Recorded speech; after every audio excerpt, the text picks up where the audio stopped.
तो यहाँ पर आपका सौर ऊर्जा का दिया गया है जी। सौर ऊर्जा है, वायु ऊर्जा जिसको पवन ऊर्जा भी कहा जाता है, और उसके बाद है एक जैव ऊर्जा। ये जैव ऊर्जा यानी जीव जंतुओं के कहा जाए तो एक तरह से उत्सर्जित पदार्थों से जो मतलब ऊर्जा प्राप्त होगा वो जैव ऊर्जा कहलाएगा। तो यहाँ पर देखिएगा दिया है सबसे पहले सौर ऊर्जा में कि हम लोग प्रचलित ऊर्जा के स्रोत के रूप में जिन ज्वलनशील पदार्थों का या जिन ज्वलनशील जीवाश्मों का इतने व्यापक स्तर पर प्रयोग कर रहे हैं, ये वास्तव में उत्पन्न किससे हुए होंगे? प्रचलित ऊर्जा जो बहुत समय से पहले से फेमस है। अब ऐसे ऊर्जा का जो तुम उपयोग कर आखिर किस चीज़ से बना होगा? आप तो जानते ही होंगे, पौधा अपना खाद्य स्वयं बनाते हैं, सही बात है, और इन कार्यों के लिए वे प्राकृतिक ऊर्जा का उपयोग करते हैं। जैसे प्राकृतिक ऊर्जा में सौर ऊर्जा को बोला गया कि ये सौर से प्राप्त यानी सूर्य से प्राप्त ऊर्जा को सौर ऊर्जा। और अधिकांश जीव भी अपने खाद्य के लिए पेड़ पौधे पर निर्भर रहते, यानी पेड़ पौधा सूरज पर निर्भर रहा, यानी पेड़ पौधा सूरज से प्राप्त ऊर्जा से अपना खाना बनाया, और हम लोग क्या करते हैं, जो अधिकांश जीव जंतु है वो पेड़ पौधे पर निर्भर हो जाते हैं, यानी हर एक दूसरे पर निर्भर है। अर्थात जीव भी परोक्ष रूप से किसी प्राकृतिक ऊर्जा पर ही निर्भर है, जैसे सौर ऊर्जा। भले तुम एक तरह से कहा जाए तो पेड़ पौधे ने लिया सौर ऊर्जा को, और जो उन्होंने मतलब एक तरह से कहा जाए तो भोजन बनाते हैं, और फिर उसी भोजन को एक तरह से अन्य जीव जंतु ग्रहण कर लेते हैं। इससे क्या स्पष्ट होता है?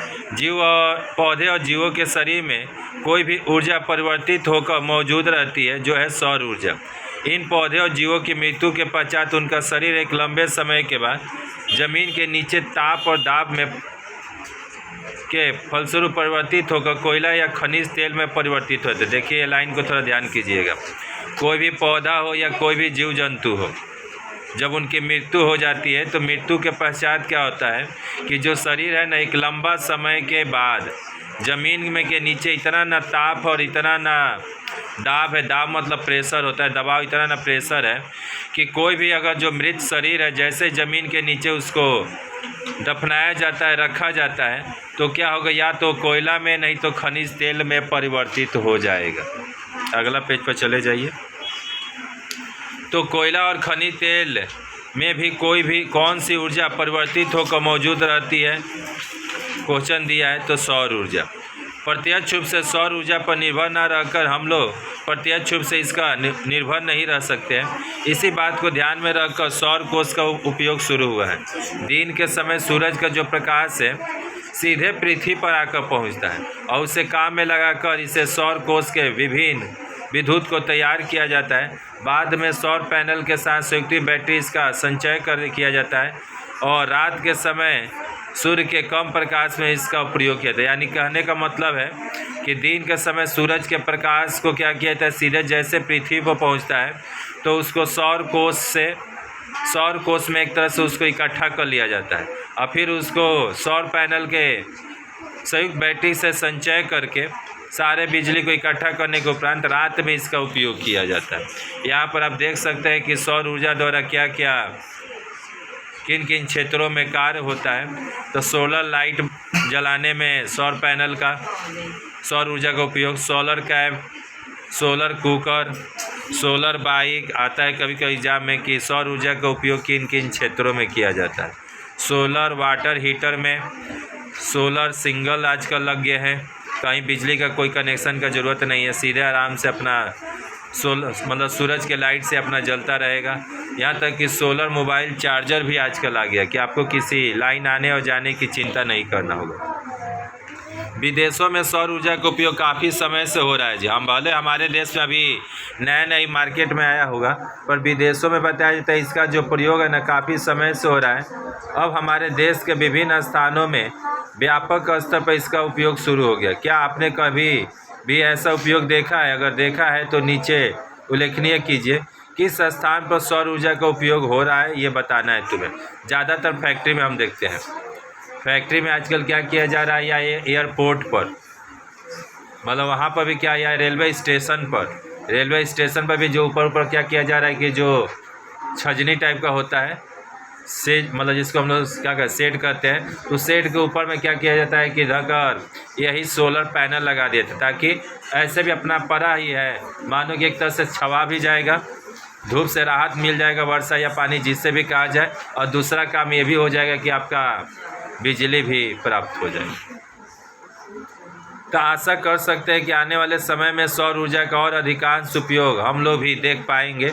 सौर पैनल से फिर पर्यावरण में कोई हानि तो नहीं न पहुंचेगी, इतना अधिक नहीं पहुंचेगी। यानी तुम जो सोच रही थी जितना तुम्हारा कोयले से या मानो कि एक तरह से कहा जाए तो और भी जो ज्वलनशील जीवाश्म थे उनसे हो रहा था, बाकी यहाँ पर सोलर पैनल से बता रहे हैं कि सौर ऊर्जा से इतना उतना हानि नहीं होगा, क्योंकि ऐसे भी ये सारे पैनल 10 से 15 वर्ष तक ठीक रहता है, यानी 10 से 15 साल तक ठीक रहेगा। अगर बीच में अगर कहीं इसमें कोई गड़बड़ी होता है तो फिर से तुम पुनः नवीनीकरण कर इसका उपयोग करने लगोगे, यानी इसको ठीक करके फिर से नवीनीकरण यानी नया हो जाता है। बैटरी बस थोड़ा सा चेंज करना होता है उसमें। सौर कोष तैयार करते समय आरंभ में कुछ प्रचलित ऊर्जा को खर्च करना पड़ता है। ये आगे दिया है आपका वायु ऊर्जा, हमारा परिचित और एक पर्यावरण मित्र ऊर्जा जिसका स्रोत प्रायः अव्यवहृत रह गया है, वह है वायु ऊर्जा का प्रवाह। वायु प्रवाह ऊर्जा को काम में लगाकर व्यापक स्तर पर विद्युत ऊर्जा को तैयार किया, जिसको हम लोग वाइंड मिल कहते हैं। यह है पवन ऊर्जा। ये खासकर कहाँ पर देखने को मिलेगा, तो ये खासकर एक तरह से कहा जाए तो रेगिस्तान इलाका में, जहाँ पर पूरा तरह से खाली इलाका हो, जहाँ पर बालू वाला इलाका हो, ऐसे जगहों पर हवा की गति जो काफ़ी तेज़ होती है, और हवा की तेज़ गति के कारण बताया जाता है कि ये पवन ऊर्जा के ये जो डायनेमो है, ये जो पंखा है, ये गति जितना तेज करेंगे उतना ही समझो कि बिजली ज़्यादा उत्पन्न होगा। दिया है कि राज्य के वाक खाली जाने पर क्या पाओगे, बड़ा वाइंड कल किस तरह ये कार्य करते हैं, चलो देखते हैं। तो वाइंड प्रवाह ऊर्जा का उपयोग हम लोग को कौन कौन सी सुविधा हो सकती है। पहला तो वायु का अभाव नहीं है। अगर बाई चांस तुम लोग वाइंड मिल का यूज़ कर रहे हो तो तुम्हें डर होगा ज़्यादातर सारा वाइंड से बिजली बन जाएगा, पर तुम्हें डरने की बात नहीं है, उससे तुम्हें कोई फ़र्क नहीं पड़ेगा। वायु का कोई भी अभाव नहीं, यानी ये अगर तुम वाइंड मिल लगाते हो, पवन चक्की से बिजली उत्पन्न करते हो, तो तुम्हें जीवन में भविष्य में कभी डरना नहीं हो, क्योंकि जब तक तुम्हारा हवा है तब तक वाइंड मिल होगा, तब तक तुम्हारा जीवन होगा। एक बार वायु कल बैठाने पर दीर्घ समय तक चलेगा। एक बार अगर लगा लिए तो जब तक मतलब हवा रहेगा तब तक समझो कि ये मिल अपना वाइंड मिल जो है चलता रहेगा। ये बेनिफिट है। जैसे कि सौर ऊर्जा में भी था, एक बार तनिक खर्चा पड़ता है सौर ऊर्जा में। सौर ऊर्जा का जो पैनल होता है छत्ते पर या कहीं भी लगाने में एक बार लाखों रुपया लगेगा, पर एक बार अगर लगा लिए तो समझिए कि आपको भविष्य में छुट्टी हो जाएगा। जो हर महीना हम लोग 2-3 हज़ार खर्चा करते हैं, तो समझो कि हद से हद 30 महीना में वो खर्चा निकल जाएगा, बाकी जीवन भर के लिए हो जाएगा। बाकी पहली बार आपको एक मोटा रकम पैसा देना पड़ेगा। जिन स्थानों पर दूर से तार जोड़कर विद्युत लाना संभव नहीं है, वहाँ इसी ऊर्जा का तो उपयोग किया जाता है और इसी पर निर्भर आते हैं। यानी जहाँ पर तार जोड़कर ज़्यादा दूर तक नहीं पहुँचा जा सकता, ऐसे जगह पर यही लगा कर आराम से काम किया जाता है। अपने राज्य के अन्य किसी स्थान पर या दूसरे राज्य के किसी स्थान पर वायु कल देखा है? ज़रूर देखे, राजस्थान साइड में होगा, वहाँ पर अधिकांश तक। और बताया जाता है कि अब आएंगे हम लोग जैव ऊर्जा। नाम में ही काम छिपा है जी। जैव मतलब कहा जाए तो जीव जंतु का जो अवशेष होता है ना, जो कचरा होता है ना, उसी कचरे को सड़ाकर गलाकर एक तरह से ऊर्जा उत्पन्न किया जाता है। तो एक और अप्रचलित, ये फेमस नहीं है, आज का लोग समझ गए कि हाँ चाहे तो हम लोग जीव जंतु के जो वर्ज्य पदार्थ है, जो बेकार चीज़ है, उनसे भी चाहे तो हम लोग बिजली उत्पन्न कर सकते हैं।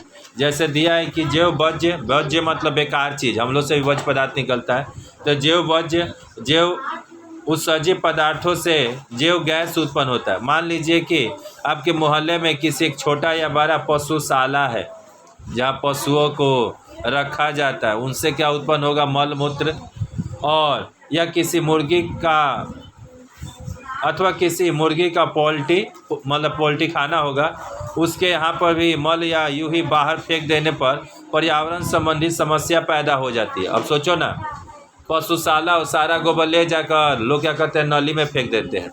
नहीं होता है तो इधर उधर फेंक देते हैं। उससे क्या होता है, उल्टा हम ही लोग को नुकसान होता है। और उससे तुम चाहो तो बिजली उत्पन्न कर सकती हो, ऊर्जा उत्पन्न कर सकती हो। तो ये किस प्रकार काम में लगाया जाता हो, तो बोला है देखिए कैसे। इन सारे पालतू पशु पक्षियों के जो मल मूत्र है ना, उनको एक गड्ढा में सराकर जो उससे गैस उत्पन्न होगा, एक गड्ढा में धक कर खोद कर रख दो, और या डब्बा में ही मतलब भर कर मानो कि रख दो। और बताया जाता है जब उसमें से गैस निकलेगा, उसी के गैस को लेकर उससे बिजली उत्पन्न किया था। गैस इतना ना भयानक गैस निकलेगा, उसी गैस का उपयोग करके बिजली उत्पन्न किया जाएगा। और यही आपका जैव ऊर्जा कहलाता है। और इसी से जो मतलब कार्य होने लगे, तो जैव पदार्थों से ज्वलनशील गैसों के उत्पन्न करने की यहाँ पर विधि नीचे पिक्चर दिया गया है। ये आप लोग थोड़ा देख लीजिएगा कैसे इसमें गोबर को सराया जाएगा, कैसे उसमें बिजली उत्पन्न किया जाएगा।